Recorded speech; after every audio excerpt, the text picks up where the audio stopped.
In this video, I will be showing you how to change the Canva Pro background text box. Let's get started.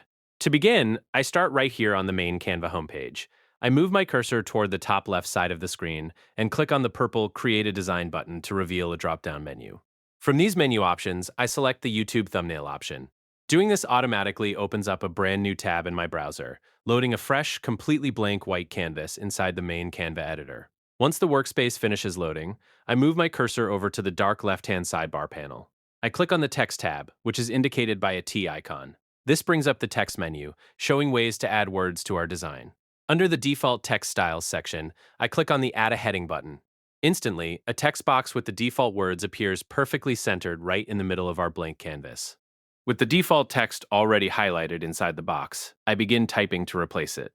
I type out the words Canva Tutorials in all capital letters. While this text box remains actively selected, I bring my cursor up to the white formatting toolbar located above the main canvas area.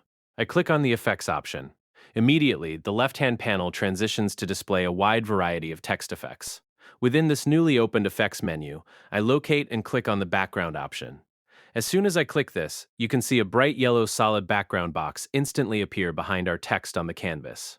Now I can customize the appearance of this newly added background box using the adjustment settings that have just appeared on the left side of the screen.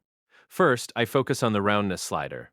I click and drag this slider back and forth to modify how curved or softly rounded the corners of the yellow box look. Next, I move down to the spread slider. I drag this control to adjust how much extra padding surrounds the text. After that, I move down again to the transparency slider. I use this to control the opacity, deciding exactly how solid or slightly see-through the background box appears. To finalize our design, I want to change the color of the text background box. I click on the yellow color swatch located at the bottom of these settings. This opens up the color palette menu. I scroll down through the default colors, find a purple color swatch, and click on it. The text box background on our canvas instantly updates to match this purple shade. Finally, I move my pointer and click on the canvas area to deselect the text box. And there you have it. That's the complete process of changing the Canva Pro background text box.